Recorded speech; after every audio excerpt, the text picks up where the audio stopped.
Witam. Tylko który to dzisiaj jest?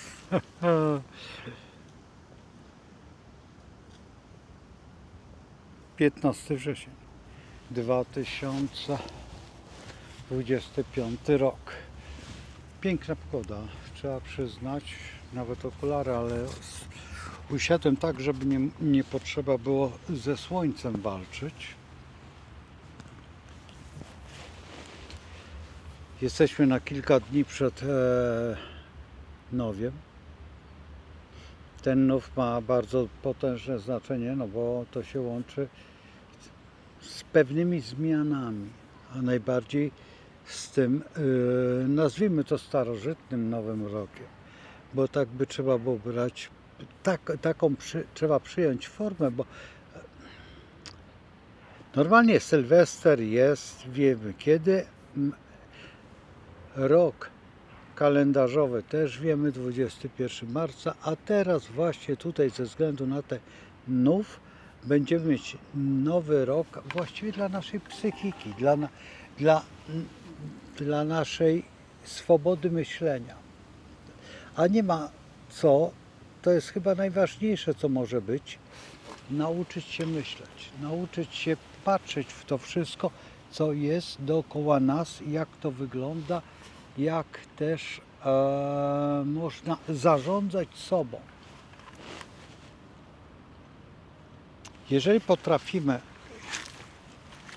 prawie jak w ławce, na ławce, ale w ławce takiej szkolnej powinien to być pulpit i no nie trzeba się opierać, ale wyprostować kręgosłup.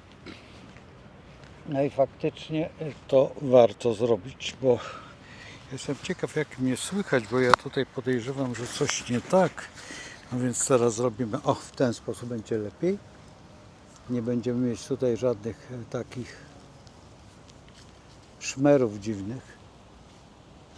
I świadomość tego wszystkiego, co dookoła nas się toczy.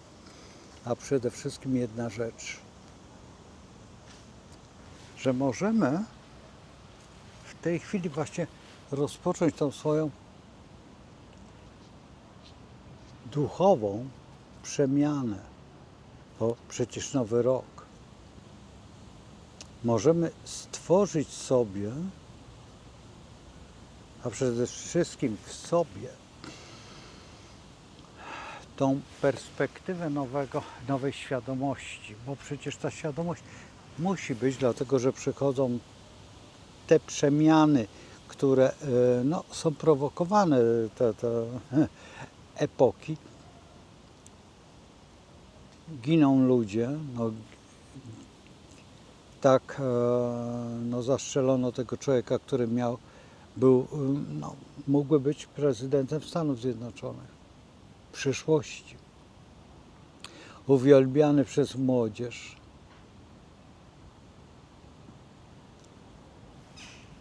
Jagger nawet był na jego pogrzebie przy jego ojcu. Straszna rzecz. Ale właśnie to są te skutki właśnie tego wymuszania, zastraszania, takiego dezorientacji. I teraz zobaczcie, jakie są to mechanizmy, bo ktoś powie, przepraszam, teoria spiskowa. No nie jest to teoria spiskowa. Ja dzisiaj właśnie oglądałem na YouTubie historię Piłsudskiego. No i się okazuje, że pochodzi ze szlachty pruskiej i tutaj działał, my go mamy za wielkiego człowieka, za wielkiego działacza. Ja miałem o tym bracie jego, tą historię, którą on był. I teraz, czy to był jego brat, czy nie był jego brat? Jak to wyglądało? Jak wyglądała ta cała historia? Jak zmieszano? Zobaczcie, jak szalenie trzeba być perfidnym, żeby tworzyć takie rzeczy. I teraz, jak to rozpoznać? Bo to jest najważniejsze. Akurat my ten horoskop mamy Piłsudskiego, ale ja nigdy nie pracowałem na tym horoskopie, to profesor Leszek Werec bardziej pracował na nim. Ja jestem od Moskiego. Krótko mówiąc, ja jestem od kardynała Wyszyńskiego, kardynała Sapiechy i tutaj ten kierunek mnie interesuje, a nie ten kierunek tutaj. I w gruncie rzeczy kto miał rację? Czy ci, którzy mieszkali w Poznaniu, ci, którzy przyglądali się temu i znają tą kulturę pruską i wyczuwali te pewne, to jest właśnie to podskórne, to jest to uraniczne. I dzisiaj wypływają te sprawy tutaj na YouTubie, pokazani są ci oficerowie, generałowie właściwie, którzy jeden drugiego niszczy albo sami się niszczą. Jak to jest? Jak się odnaleźć w współczesności, gdy w tej chwili właściwie też znikąd pokazują się osoby i no, mamy te bolki, czy tam lolki, czy tam jeszcze jakieś inne. Mało tego, to są już od dziecka przygotowane scenariusze, które są i my musimy ten scenariusz rozgryźć, tylko w jaki sposób, jak nie mamy dowodów. Też po drugiej stronie, też trzeba brać pod uwagę, że po drugiej stronie są astrolodzy. Tak jak zmienili Stalina kosmogram. I nie tylko Stalina, jest dużo kosmogramów, które opracowane są, tak jak przypuśćmy w założeniu, że ktoś by przejął na przykład ten mój kosmogram pana prezydenta Nawrockiego i na przykład on by się, przypuśćmy, nie zgadza. On się może nie zgadzać, może się nie zgadzać. Dlatego koleżanka mi wytknęła to, mówi, a skąd wiesz, czy nie jest skorpionem? Z ascendentu oczywiście, a nie bykiem. O tym świadczy ta diastema pomiędzy zębami. Raczej nie widziałem u skorpiona żadnego diastemy. Znaczy nie mówię u skorpiona, tylko u osób, które mają na ascendencie, bo ktoś się jeszcze przyczepi. A tych przyczepialskich jest mnóstwo. A dodatkowo jak się uczy, nie można popełniać błędów. I trzeba się zastanowić albo je poprawić po jakimś czasie i skomentować to, dlaczego się tak widziała, nie tak, czego bardzo nie lubię u niektórych prezesów astrologicznych, którzy uważają, że wszystko im wolno i oni mają rację. No nie mają racji, jeżeli czytacie to samo, a ciągle coś nowego. A jeżeli u astrologów jest jedna rzecz bardzo poważna, która jest najbardziej nieprzyjemną rzeczą, bo poszerza się pamięć. Pamięć jest bardzo, no powiedzmy, że czy też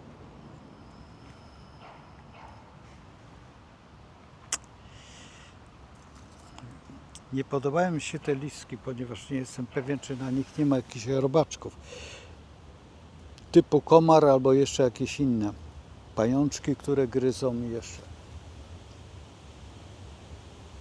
Przez ileś lat pracy w astrologii niektóre aspekty niektórych osób, które w wyniku pracy kodują się i potem ten aspekt powoduje to, że zaczyna się interpretować go w ten sam sposób, a to jest wielki błąd. Tak spotkałem równe, no liczmy, że 20 albo 30 lat temu, człowieka, który był na piedestale astrologii, oczywiście go prawie wszyscy znali. Na tym zjeździe nie zauważyłem jego. Zresztą ja nie, wiecie, jak na tych zjazdach, to bardziej byłem znaczy inaczej. Bardziej musiałem koło profesora Weresa przeganiać niż na przykład gdzieś, no bo przecież on mnie wprowadził to, a ja nie mogłem zostać jakby poza tą planszą działań i tymi zadaniami, a w dodatku wszyscy wiedzieli, że w gruncie rzeczy, jeżeli jestem, to raczej obarcza mnie wszystkimi sprawami, a ponieważ no, jestem człowiekiem, który ma, jak to się mówi, wszystko wie, tak jak powiedział kiedyś na szkole, że tam siedzi Rysio, co wszystko wie, no i Ryszard faktycznie wszystko wie. To nie jest tak, że ja wszystko wiem, nieprawda, tylko dobre przygotowanie i dobra intuicja, przede wszystkim intuicja, właśnie ten uran. I dlatego ja się nie zgadzam ze wszystkimi, jak uważają, że ten uran jest taki cudowny, taki piękny, on otworzy przed nami duchowość, przed nami to wszystko. No nie otworzy, tylko zrobi galimatias. I ten galimatias, bo uran najpierw, to jest jak młyn wodny. Do młyna wodnego potrzeba najpierw przede wszystkim zrobić jakieś bajoro. Jak się robi to bajoro, to tam jest kocioł straszny. Dlaczego? Bo napuszcza się tą wodę i ta woda zaczyna, krótko mówiąc, ponieważ nie jest bieżąca, więc zaczyna śmierdzieć. Dopóki nie wytworzą się pewne bakterie i bakteriofagi, nie wyrówna się po tych poziomów, to ta woda będzie mętna, bo tam cały czas wpływa woda i robi kocioł. I dopiero wtedy, jak te bakterie, które zaczną, te gnilne, ale powstaną także te bakterie, które są pozytywne, czyli bakteriofagi, i one wówczas uzdrowią tą wodę i stworzą z tej wody to środowisko, to w tym środowisku nareszcie się odnajdziemy. Ale to jest proces. Jak długo on trwa? Rok, 2, 3, 10, 20 lat? Jeżeli tam w Gruzji, jeżeli tam w Rosji, jeżeli tam w Wielkiej Brytanii, gdzie są, u nas w Łodzi też jest biblioteka bakteriofagów, to jest biblioteka. Jak wygląda Biblioteka Aleksandryjska i co się z nią stało? I jak wygląda ta biblioteka rosyjska, która była jedna z największych na świecie, mimo że odkrycie bakteriofagów jest związane z Anglią i z żadnym innym krajem. To angielski chyba lekarz weterynarii chyba, jeżeli dobrze.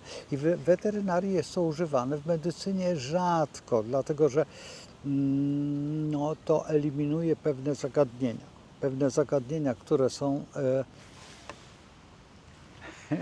jakie? Finansowe przede wszystkim. Jak? Przecież mamy teraz to, co się dzieje, to jest wszystko robione po to, żeby no, kieszenie wywrócić na drugą stronę i żeby nic nie mieć w kieszeni, a w rzeczywistości po to, żeby zneutralizować to wszystko, co się dzieje.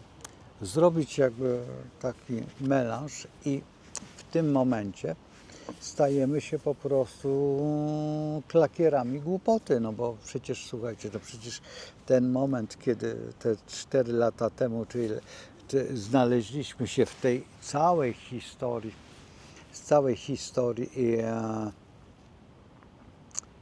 i wszyscy polecieli grzecznie, bo przecież ty mnie zarażasz. No przecież powinieneś, przecież to trzeba być kompletnym. No nie wiem, no to także moi koledzy, którzy są lekarzami, ulegli temu wszystkiemu. Ja im tłumaczyłem, no ale nie docierałem jakimiś takimi argumentami, które by ich powstrzymały, a przed takim procesem, no, powstrzymanie przed człowieka, który ma jakieś doświadczenie, w dodatku jest w założeniu jakimś autorytetem, a to wynika z tego, że to po prostu słudzy innego interesu. No i mamy takiego, co tu, dlatego to moje tutaj, ta moja prelekcja rozpoczyna się od dziadka Piłsudskiego, a teraz jesteśmy tutaj. I teraz, czy on żałował? No, w sumie na pewno, bo jakby nie było generała Honoru, no na pewno musiał znać i przecież wiedział, że jest Niemcem i spolszczył się i on sam w pewnym momencie zaczął się zastanawiać, kim jest. Czy czasami jest już aktorem, czy jest tą drugą stroną. I teraz no to też przyczyniło się do niego. Ja z kolei znam zupełnie inne przyczyny jego śmierci, takie same jak Lenina. Przecież oni się wszyscy tutaj znali. To nie było tak. I teraz zwróćcie uwagę, że mówimy tutaj właśnie w tej opowieści, brak mi było tej historii łódzkiej, tej historii Poronina, Włodzimierza Ilicza Lenina oczywiście i historii Lenina, bo przecież Lenin brał z tego samego środowiska pieniądze na działania te rewolucyjne, czyli ta rewolucja wyszła jednak, no co tu ukrywać, ale to Niemcy zrobili. Czy teraz można by było się zastanawiać, czy to wtedy były Prusy czy Niemcy? No nie. Prusy jeszcze wtedy, już to były Prusy, oczywiście, że tak, ale pamiętajcie o tym, że Prusy jako Prusy to byli ludzie, to były tylko wyłącznie ta szlachta pruska, ta niemiecka, to oni zajmowali się właściwie, tam była bieda. W tym królewiec nie był bogaty i to byli raczej obszarnicy ziemscy, którzy tam dzielili te gospodarstwa na coraz mniejsze i dlatego też wytworzono tych junkrów, te szkoły junkrowskie, potem to wykształcenie podzielono na ludzi pracujących, zarządzających takich i to szkolnictwo, a w gruncie rzeczy robiono armię. W gruncie rzeczy chodziło o to, żeby stworzyć ogromną armię i opanować cały świat. Co w rzeczywistości no, dopiero Adolf Hitler to zrealizował. Chociaż jeżeli patrzymy tutaj na tych wszystkich kanclerzy i przed Bismarckiem, ja nigdy nie mogę zapamiętać, jak on się nazywał on już rozpoczął to i to zjednoczenie Niemiec, które jest jakby nie było hobby dzisiejszego prezydenta Trumpa, żeby te Niemcy z powrotem doprowadzić do tej samej rozpaczy, która była wtedy, na te księstewka, na te landy, na te wszystkie tak jak Niemcy mówią, że jest moja rodzina, tak, potem jest ten mój obszar i potem jest jeszcze większy obszar, a potem są to wielkie Niemcy. Ten land to mój land, kraj też jest landem. I to jest właśnie, ta umiejętność takiego fałszowania samego siebie. Bo piękną rzeczą jest nacjonalizm, czyli ja jestem stąd, to jest moja ławeczka, tam jest mój śmietnik, tu jest moja latarnia, tu są moje drzewa, ale to nie są moje. Ja tutaj tylko przychodzę. Ale przez to, że tutaj przychodzę, integruję się. Jeżeli się integruję, muszę spełniać pewne warunki, żeby tutaj było czysto, ładnie, zgrabnie i opiekować się tym terenem.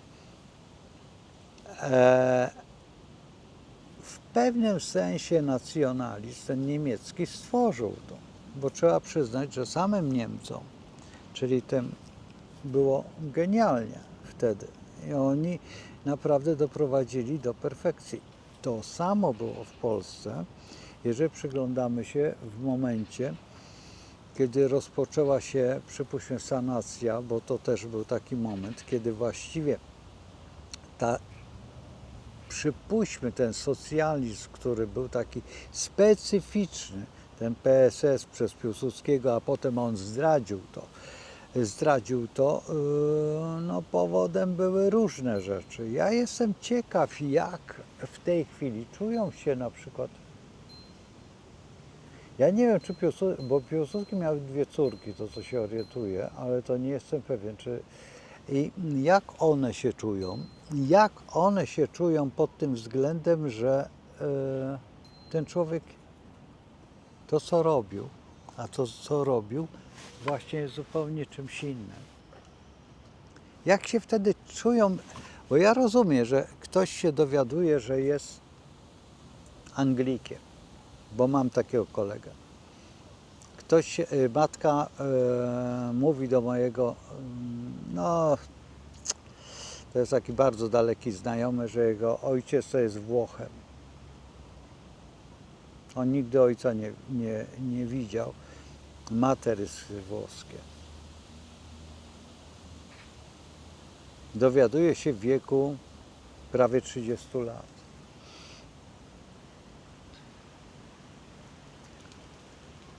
W pewnym momencie wcześniej go, no,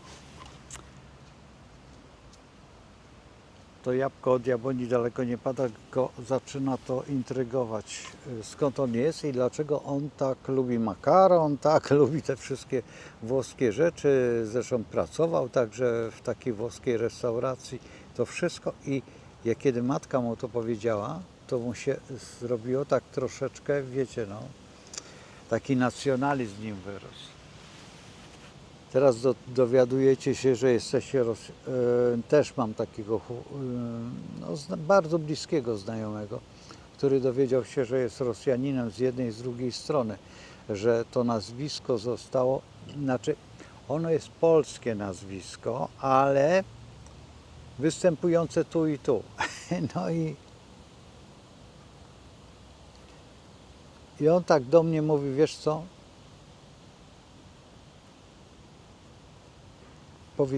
Powiedzieli mi rodzice, że w gruncie rzeczy pochodzimy z Rosji, że jesteśmy Rosjanami. Jak słyszę, że jesteśmy Rosjanami, to serce mi szybciej wali, ale nie w tą stronę. Przecież ja znam tą historię całą. Ja studiowałem tą historię. Tych carów, tych łobuzów, tych. I zaczyna, ja mówię, a co, czujesz się Polakiem, czy takim kosmopolitą? Nie. Polska mi jest bardzo bliska, bo ja się tutaj, wiesz, nauczyłem i czuję tą Polskę. Tylko po co oni mi to powiedzieli, powiedz mi? Czy ja nie mogłem tego odkryć? Ja mówię, no dlatego ci powiedzieli, że jesteś historykiem. Nauczyłeś się tej historii, uczysz. Pracujesz przecież w instytucji, gdzie no, badasz te pisma wszystkie historyczne, układasz to, archiwizujesz to wszystko, przecież jesteś muzealnikiem, bo pracuję jako muzealnik. I on mówi, wiesz co, chyba masz rację. Ale co ja mam zrobić? Ja mówię, jak to co masz zrobić? A ty mówisz, znasz czystego takiego Polaka, prawdziwego Polaka? Mieszkamy tutaj razem w tej Łodzi, weź zobacz, tam mieszkają Czesi, tu mieszkają Ormianie, przecież znasz te rodziny ormiańskie, tam mieszkają Żydzi, tu mieszkają Rosjanie na Piramowicza, już w tej chwili bardzo mało, ale potem mieszkają tutaj mieszkają Austriacy, tu mieszkają Holendrzy, przecież masz, Belgów masz. On mówi, no i co? I to są Polacy. Ja jeszcze wtedy nie rozmawiałem na temat UNRU, czy tam jeszcze innych Niemców, czy Czechów, czy kogokolwiek, którzy byli tu w Polsce z nim, bo boję się, dlatego że on zna świetnie historię, a ja nie jestem zbyt dobrym historykiem. On nie wie o tym, że ja się zajmuję astrologią. Nie wie zupełnie o tym.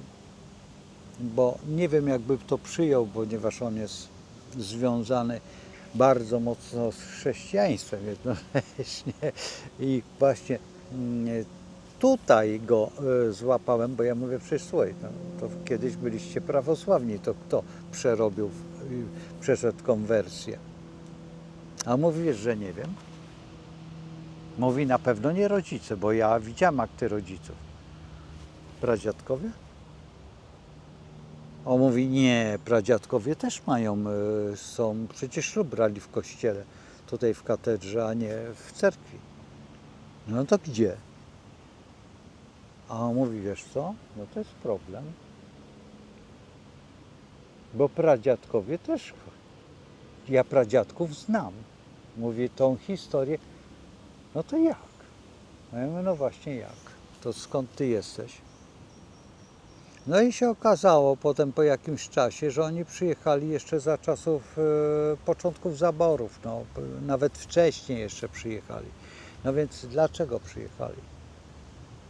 Czy byli starowiercami? Bo mogli przyjechać tutaj jako starowiercy, bo faktycznie car ich wyrzucił i on może być starowiercem. Tam z Permu, z okolic Permu, tam byli starowiercy i ich tutaj przesłano tutaj pod Łodzią. I czy oni są jeszcze? Nie wiem, ale jeszcze pewne grupy no takich ludzi, którzy wierzą w to, że są. No więc czy oni wrócą do tego? Oni już nawet nie wiedzą, z kim są, bo to jest, przypuśćmy, 6 pokoleń, 7 pokoleń w tył. Jeżeli patrzymy tak pokoleniowo, nie latami, tylko w ten sposób.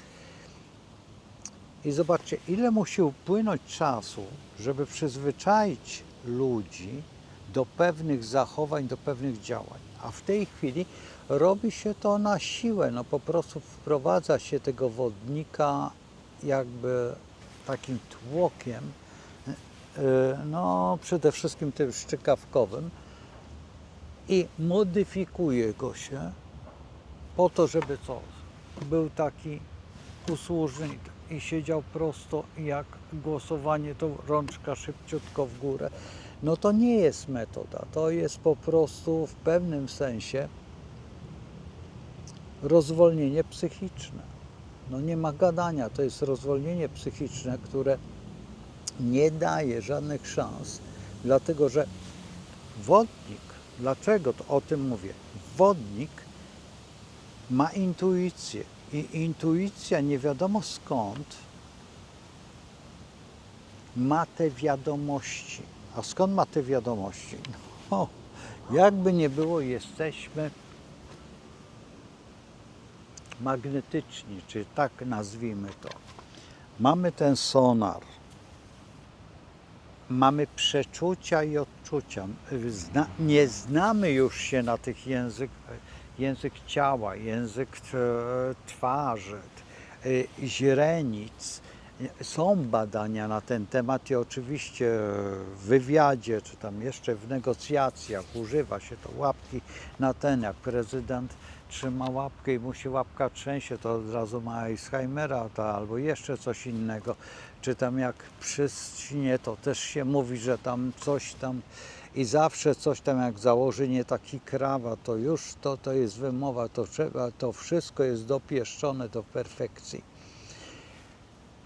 Z jednej strony można by to przyjąć, że to jest masoneria w tym, tak, w tym stylu ubrania, że jak dotknę noska, to jest tak, że jak oprę się o tą stronę, to jest o to chodzi, a jak się, tak, to mam niedobór, jak poprawię włosy, na przykład tak kobiety, to jest brak partnera, czy tam partner nic nie robił, no i czy ona szuka w ten sposób.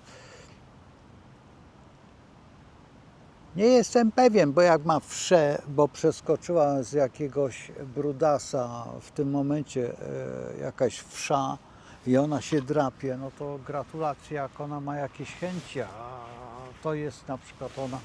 No więc to jest takie zagadnienie dla mnie zawsze, jak ktoś mi mówi o takich rzeczach, to zawsze się zastanawiam. Miałem ciocię o bardzo słynnym nazwisku tutaj w mieście Łodzi. Nawet nie wiedziałem o tym, dowiedziałem się od człowieka, który jest no, takim bardzo mocno historykiem, którego będę zapraszał na nasze wywiady, bo to jest piękne, że można rozmawiać z kimś o tym mieście. Zresztą tak to mam nadzieję, że o Warszawie będziemy rozmawiać, tak mam nadzieję, że będziemy rozmawiać o Krakowie. A w Krakowie też jest taka postać, już jest, no znaczy będzie przyszykowana, tylko będziemy rozmawiać o różnych rzeczach. I to wcale nie są postacie, które znamy, które są gdzieś w cieniu. Właśnie to jest najważniejsze, że one tyle wiedzą, tak są zaangażowane w to i włożyły tyle pasji swojego życia. I właśnie to jest to, że tutaj moja ciocia, jedna miała w tą stronę, chodziła głowa góra-dół, a jej siostra w tą stronę. Teraz, czy to jest genetyczne? Ciocia, ta, która miała w tą stronę, ma syna. Syn ma też syna.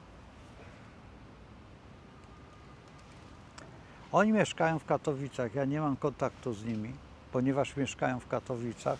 Ciocia, ta, która miała tego syna, mieszkała z kolei gdzieś na Śląsku. Nie pamiętam, czy w jakimś mieście, czy w Gliwicach, czy gdzieś tam.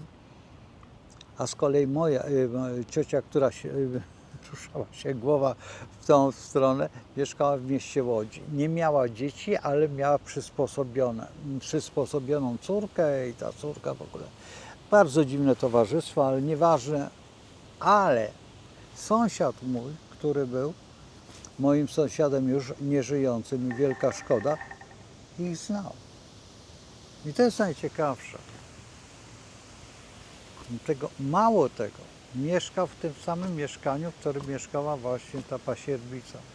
To wszystko, i zobaczcie, to jest miasto, duże miasto, a wszyscy się znają, wszyscy wiedzą o wszystkich, wszystko jest zamknięte jakby w kręgu, także jeżeli w ogóle coś się mówi, to jest to do weryfikacji społecznej. I ta weryfikacja społeczna, którą jak widzicie w postach na przykład, jak coś się dzieje, i od razu na postach. Słuchaj, Piłsudski to nie tak się nazywał, tylko tak i tak. Pan ten i ten. Ja tutaj w mojej młodości była taka pani, która prowadziła sklep akwarystyczny i ona była sąsiadką Piłsudskiej przed wojną. I ona mówiła mi o tym wszystkim tak przy okazji, jakoś takiej rozmowie bardzo miłej, ale że po prostu nie dokończyłem tej, albo też nie zapamiętałem, nie zapisałem, bo wiecie, jak się jest młodym człowiekiem, nie zważa się na takie momenty. Potem są osoby, jak ja teraz rozmawiam właśnie pod względem królewskiej wiedzy, tak, i analizujemy te wszystkie, to bardzo często jest tak, no, szkoda, że ja dziadka nie posłuchałam, albo babci nie porozmawiałam, nie zapytałam się o to, czy nie zapytałem się o to, nie zgłębiłem tego tematu. No ostatnio żeśmy rozmawiali na temat marchewki akurat, żeby marchewkę z buraczkiem, sok. No ale ja nie mam wyciskarki. Ja mówię, jak to nie masz wyciskarki? Nie masz ścierki? O, jak ścierkę? No ścierkę, gazę, jakąś cokolwiek. Trzesz na tarce, tylko pamiętaj o tym, że buraczki musisz wcześniej zrobić. Wsadzić to i wykręcić. Jak wykręcić? Ja mówię, ręcznika nigdy nie wykręca? Nie. O Matko Boska. Człowiek, który ma no, więcej jak 50 lat, bo już jest na emeryturze i on nigdy nie robił takich rzeczy. Wyobrażacie sobie? Teraz zwróćcie uwagę na jeszcze rzeczy, że takie rzeczy zdarzają się, tacy ludzie są i teraz odkrywanie świata w tym momencie swojego życia, a nie w harcerstwie, a nie wtedy, kiedy trzeba było zrobić tę marchewkę natychmiast, czy ten soczek z pomarańczem, czy malinowy szybciutko, po to, żeby dziecko było bardziej zdrowe, bo ja nie mam dzieci, no ale to nie jest tłumaczenie, że ja nie mam dzieci, bo sobie, czy gdzieś, czy cokolwiek, czy na przykład ja potrzebowałem wtedy, ze względu na psy, potrzebowałem jak to nazwać? Wątróbkę brałem świeżą i wyciskałem wątróbkę, po prostu, bo nie miałem po prostu innej możliwości. Wyciskając, ale przez taką siatkę, nie, to robiłem taką papkę i tą papkę mieszałem z mlekiem, a właściwie z mlekiem, ale takim specjalnym mlekiem mocno witaminizowanym dla szczeniaków, po to, żeby te szczeniaki były jak najpiękniejsze. No i no co tu ukrywać, to udało się. Takie mieszanki, no bo to był przecież, wiecie, stan ten taki dziwny. U nas w Polsce nie było co jeść, no dziwnie było, tak? Mimo to, że dostawaliśmy to jedzenie ze związku, ale to tamto dziesiąte, no pamiętacie te czasy, no nie było tak wesoło, zresztą co tu ukrywać. I teraz ta epoka wodnika musimy w to samo przejść w tej epoce wodnika, musimy się tego samego, te rzeczy nas będą dotykać. I właśnie tutaj umiejętność spojrzenia bardzo głęboko w tą naszą świadomość i w tą naszą szybką analizę tego, jak to zrobić, ten mechanizm, a przede wszystkim rozpoznawania tych błędnych propozycji, które będą przychodzić za każdym razem. No między innymi na przykład telefonia komórkowa. Czy ona jest konieczna? No w tej chwili tak. Maile są konieczne. Jeżeli teraz zniknie pieniądz, na przykład w założeniu, co raczej wątpię, żeby to się stało, bo jednak pan prezydent Nawrocki pilnuje tego, ale mogą go przymusić, ale w założeniu. I co się stanie? No stanie się najbardziej pierwotna rzecz, handel wymienny.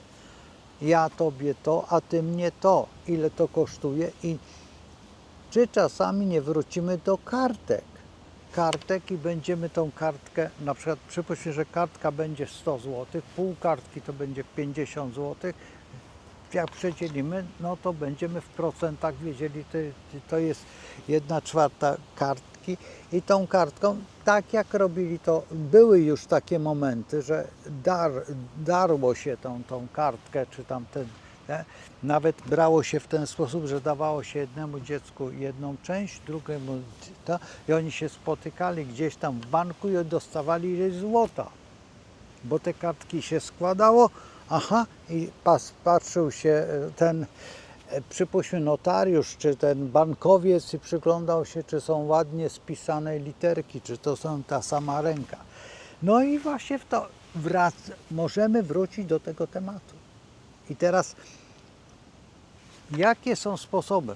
Pamiętajcie o tym, że jesteśmy właśnie narodem, jednym z najstarszych narodów na świecie, bo jednak co tu ukrywać, ale my nie znamy swojej historii przedmieszkowej, a przecież ona była, cały czas udowadniam.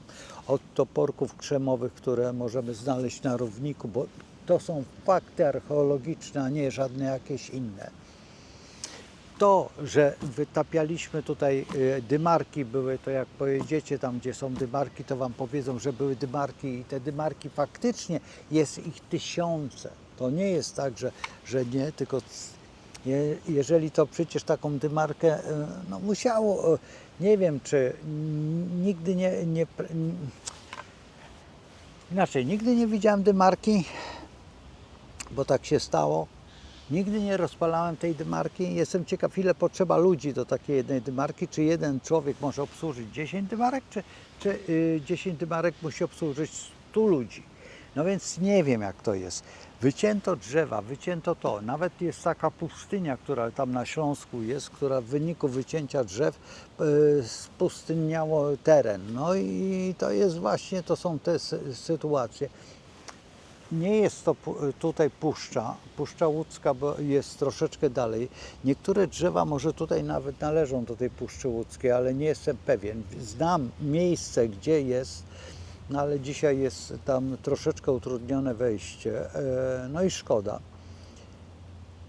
I teraz, jeżeli my nie będziemy tymi prepersami życia, tak jak był ten Adolf Kutliński czy Kukliński, przepraszam jak zmieniłem nazwisko, ale wiecie o kogo chodzi. Ja nazywałem go zawsze Leśny Dziadek, bo był przemiłym człowiekiem, bardzo kulturalnym, o ogromnej wiedzy. I to jest najważniejsze, że w ten sposób on tutaj no, zadziałał i pokazywał, jak to zrobić. I to jest właśnie to wejście, pokazanie tego wszystkiego, co się dzieje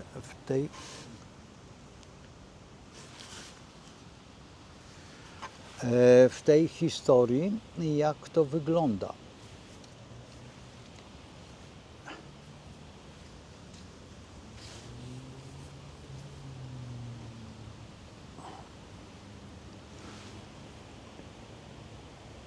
Mogła iść ta pani tędy.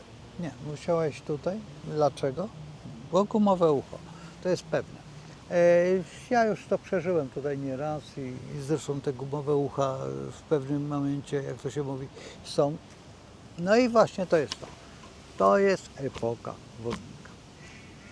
To jest ten przednówek tej epoki wodnika, czy on się od dawna? Oczywiście, że od dawna. On mógł istnieć już od wielu lat, a właściwie całą epokę mógł. Pamiętajcie, że to były ryby. Ryby szukają ofiary. No więc jeżeli byliśmy ofiarami, a teraz zmienić się na człowieka intuicji, świadomości wyższej, bo będzie... Co to jest wyższa świadomość? To jest to, że możemy rozmawiać bez tego działania. Ja z Tobą będę miał kontakt na przykład tylko i wyłącznie mentalny. Czy to jest możliwe? Wszystkie ludy pierwotne to mają. Przekaz myśli jest proporcjonalny. Jeżeli ktoś nie wierzy, to dlaczego jeden wynalazek jest w dwóch różnych miejscach odkrywany? Tak jest z telefonem, tak jest z kamerą, tak jest ze wszystkim. W dwóch albo w trzech miejscach. Bo co, dostają światłowodem impulsy i zaczynają tworzyć żarówkę? Albo odkrywa gdzieś tam, tak mówi się, że teoria Einsteina była znana jeszcze tam gdzieś przed Egiptem. Albo w Indiach jest zapisana w księgach Ved. Akurat Einstein musiał ją znać, czy doszedł do niej, bo ona była zatrzymana i w pewnym momencie ktoś dostaje impuls i zaczyna w ten sposób myśleć. Dojrzewa, świadomość dojrzewa. Dziecko w pewnym momencie pewnych abstrakcyjnych rzeczy nie pojmuje, ale przychodzi moment i są to tylko i wyłącznie wakacje. Zaczyna myśleć już zupełnie inaczej. Mając między 10 a 12 rokiem życia jest taka przemiana bardzo potężna. I te dzieci, które nie były w szkole i nie miał nauczyciel wpływu na to, one, no przykro mi, ale zostają głąbami. No. A te dzieci, które wtedy właśnie intensywnie miały podawane zajęcia, przypuśćmy z logiki, czy matematyki, czy geometrii, czy jeszcze czego, rozwijają się fantastycznie i zupełnie inaczej funkcjonują. I to jest ta epoka wodnika. To wykorzystanie naszego jeszcze 10% więcej potencjału mózgu. Jak my pracujemy na 15%, to jest dużo, ale dołóżmy do tego jeszcze 15, czyli 30%. Ile osób pracuje na 30% na tej ziemi? Może 2 albo 3. No, liczmy, że Chrystus na pewno, bo to jest udowodnione. No i kto jeszcze? Bo są Chrystusopodobne osoby. Są. I znacie takie osoby. Salibaba, czy to, jajeczka tutaj, karma, to, oczywiście, ale to jest tylko dane na chwilę. To są, bo jest to przejście, o którym mówi fizyka kwantowa, która mówi nie tylko o tym, nie mówi już o wielkim wybuchu, tylko że jest coś innego i to jest właśnie, to jest zaprzeczenia o pewien mur, który stoi przed nami, który musimy zwyciężyć, ale nie może ktoś nam kazać. To musi samo przyjść do nas. My musimy w to sami wejść. To nie jest tak, że my jesteśmy bezradni, no przyjdzie epoka wodnika, ja będę leżał i przyjdzie do mnie myśl. To nie jest pomysł Dobromirka. Dobromir był taki pomysł. Nie. Ja muszę nad tym pracować i w pewnym momencie musi się coś stać, abym ja mógł swoim umysłem porozumieć się tam z kimś i mu przekazać, słuchaj, musimy się spotkać, ale za 2 lata o godzinie 12 w Paryżu. Halo? No właśnie, przepraszam, ale musiałem odebrać. I teraz mamy ten czas tego wodnika, mamy ten czas przyszłości. Czy my pójdziemy w tym kierunku tej świadomości? No musimy rozwinąć nasz potencjał myślenia. Tylko to jest dobry numer. Musimy wrócić do stanu pierwotnego.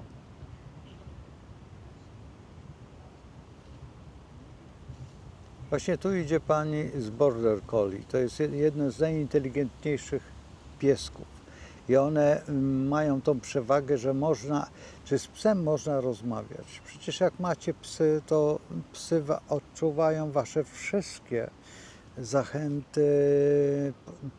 Przecież pies wcześniej wie, że macie atak epilepsji niż człowiek.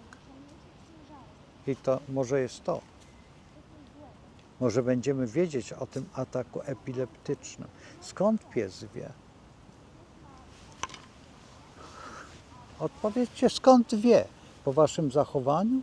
To znaczy, że on jest lepszym obserwatorem niż my? Macie dokładnie przykład. I w tym momencie, kiedy my przejdziemy, ale w momencie, kiedy będziemy ludźmi pierwotnymi, czyli wrócimy do tego stanu, ale nie dzięki jakimś tam chemicznym miksturom, tylko dzięki transformacji naszego mózgu, albo ewolucji mózgu, albo też jeszcze jakiemuś działaniu, co współcześnie robi się. Właśnie tak, obejrzyjcie ten film o tym Piłsudskim, to wtedy pewne rzeczy zrozumiecie, że wtedy jemu prano mózg i zrobiono z niego Polaka, ale było to od dziecka robione, ponieważ ojciec był tam jakimś urzędnikiem, a jego dziadek był tam jeszcze jakimś wojskowym, pruskim oczywiście, albo niemieckim, jak chcecie, tak myślcie. I teraz zwróćcie uwagę, ile takich osób jest, bo ja w swoim otoczeniu bardzo dużo znam takich osób, które zostały i wy też znacie. No. Też znacie.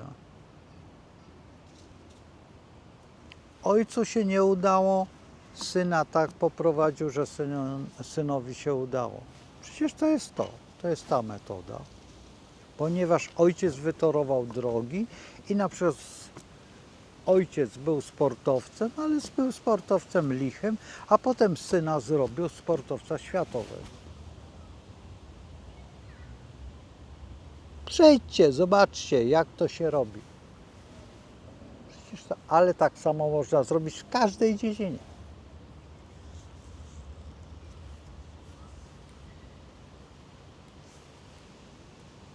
Dlaczego? Dlatego, że jeżeli jesteśmy my usprawnieni w ten sposób fizycznie i natura, czy Bozia nam dała ten sport i dziecko odziedziczyło po nas też ten sport, no to dopiero musi być jakiś ewenement, że ten jego syn czy jego wnuk przestanie być sportowcem, dlatego że spotka się z kimś, kto zniweluje to.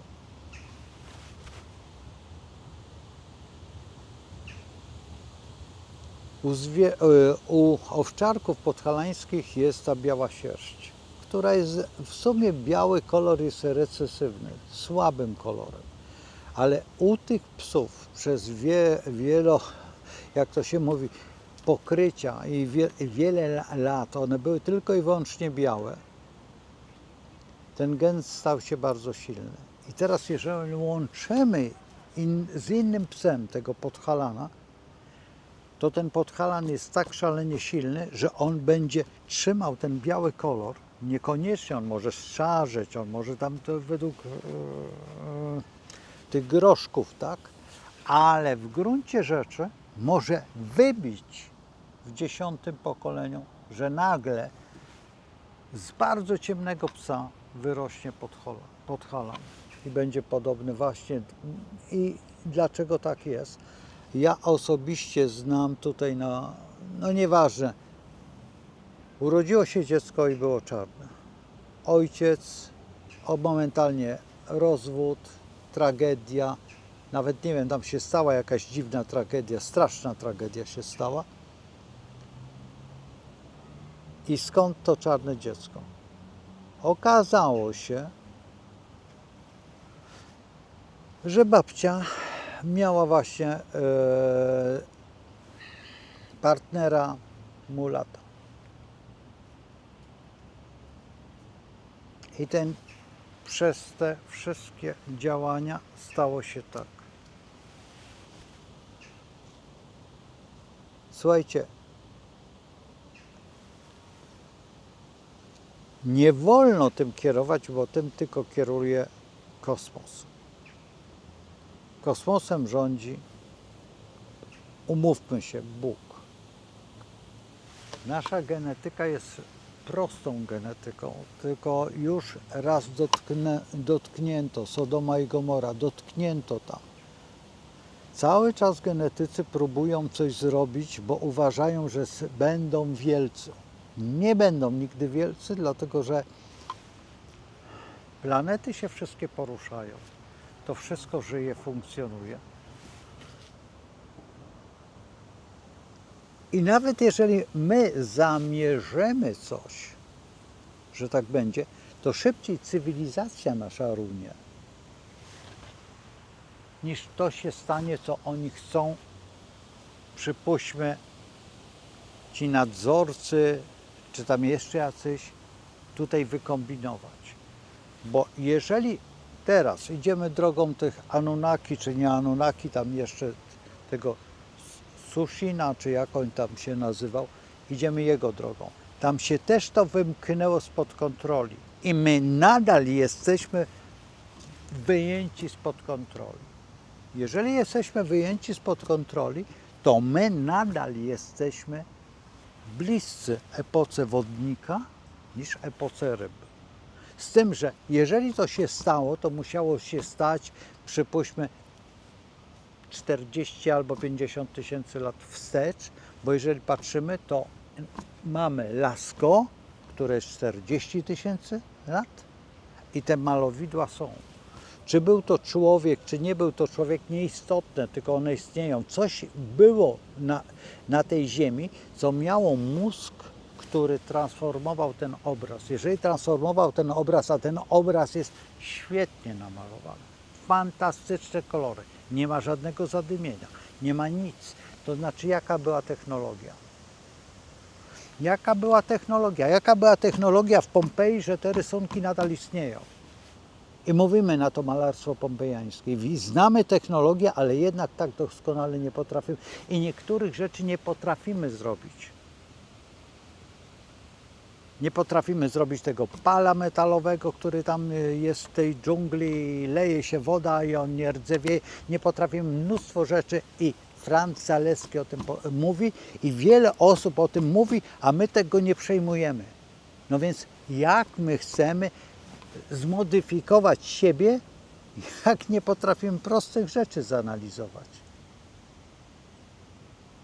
Czy jesteśmy w czarnej dziurze? Jeszcze gorzej jak w czarnej dziurze.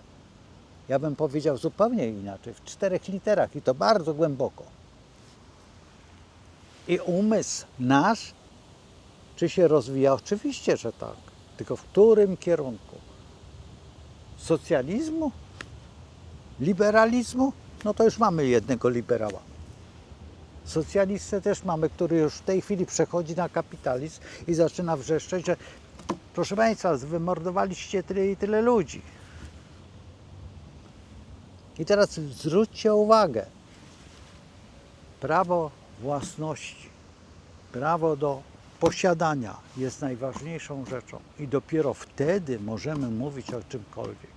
Dopóki nie doprowadzimy do prawa własności, nienaruszalnego prawa własności, tylko w wyniku jakichś działań, że kogoś zabije, czyli kodeks Hammurabiego, ale w rzeczywistości prawo własności, a nie prawo, które jest liberalne, czy jakiekolwiek prawo, które nie pozwala. Dlaczego? Dlatego, że wtedy jest sens życia.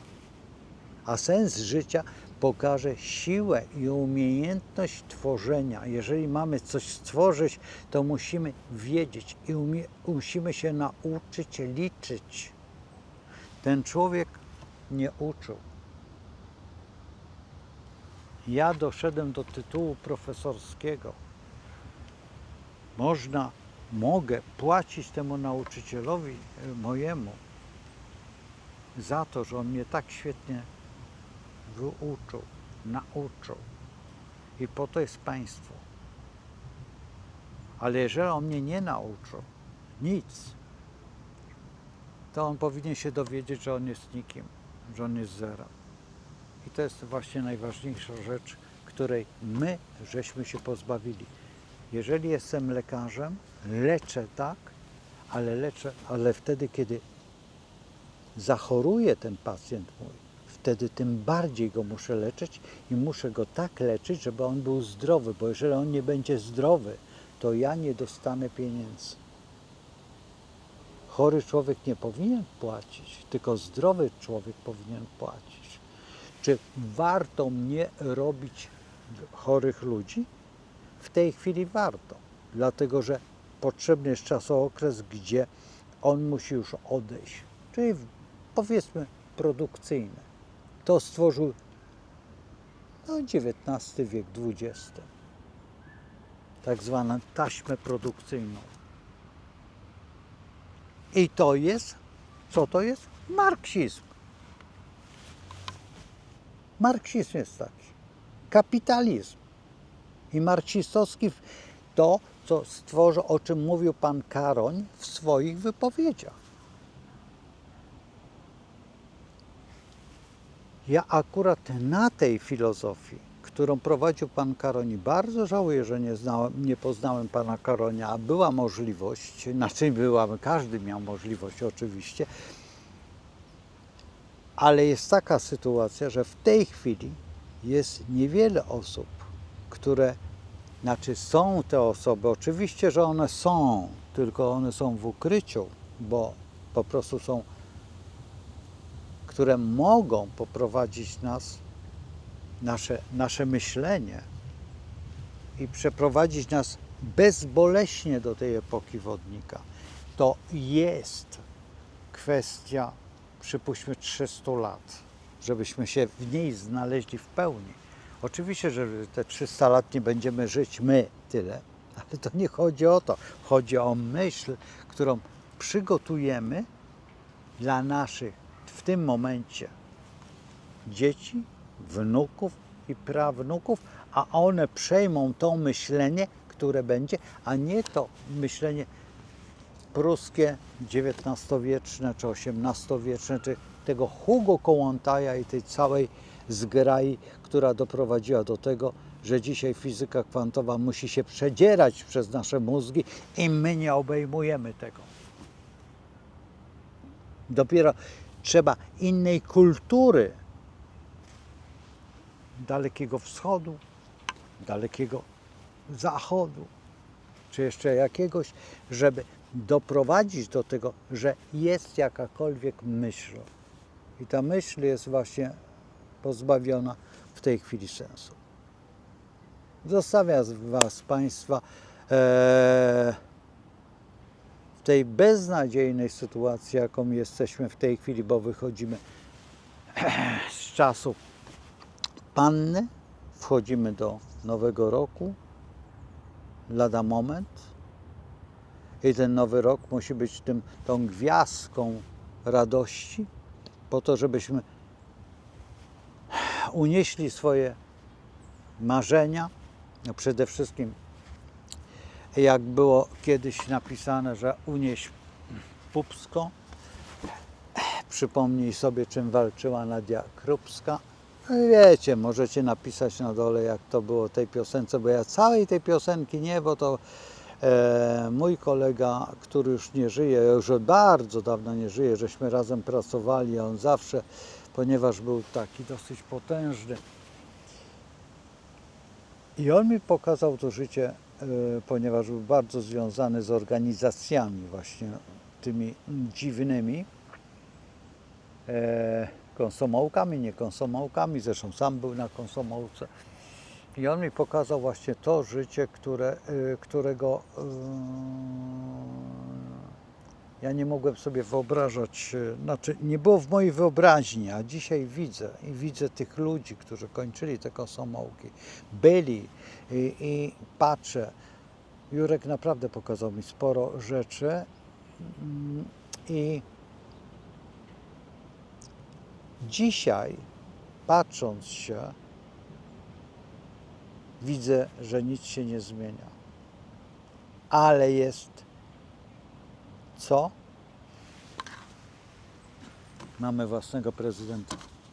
I oby się on nie zmienił. Jeżeli się nie zmieni, przede wszystkim w postaci pana prezydenta Trumpa, a drugiego domyślcie się kto, no bo wiecie, a trzeci, znaczy pierwszy właściwie on powinien być, to jest ten Argentyna. I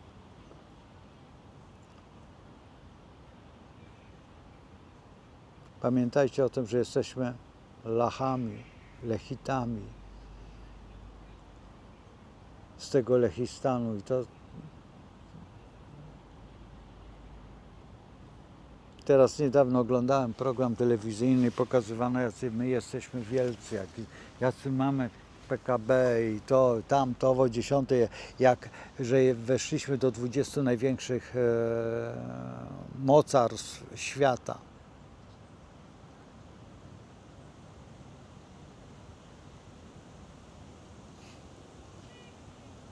Dopiero teraz? A co się stało z tymi innymi mocarstwami? A gdzie jest Bangladesz? Jeszcze jakaś Zambia?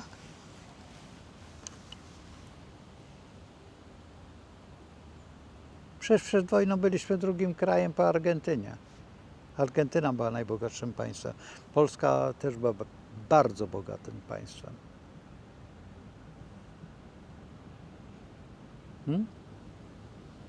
Przecież tutaj przeprowadzały się największe przedsiębiorstwa. Tylko druga wojna nas zniszczyła. To naprawdę było świetnie. Gdynia. Ja nie chcę już omawiać, bo tutaj znowuż ktoś nam powie, ale proszę pana, jeszcze to, jeszcze to, jeszcze to. No bo taka prawda.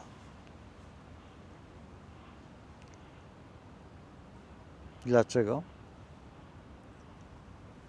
Bo jesteśmy Polakami, jesteśmy Lechitami, jesteśmy tymi Lachami, którzy potrafią walczyć o swoje.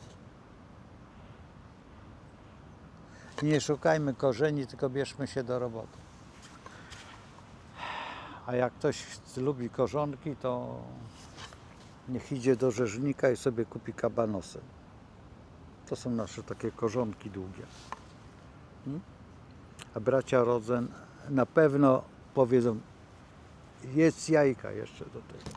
Trzymajcie się, nie dajcie się, nie bądźcie pozbawieni. Co mam zrobić? Unieść się w objawieniu czy mądrości, czy prawdy? Trzymajcie się, do zobaczenia z Bogiem. Do wieczora, o 21:00 zaczynamy. Nie wiem, czy zdążę ten film puścić, ale jeżeli tak, no to wszystko w porządku. Pa, pa.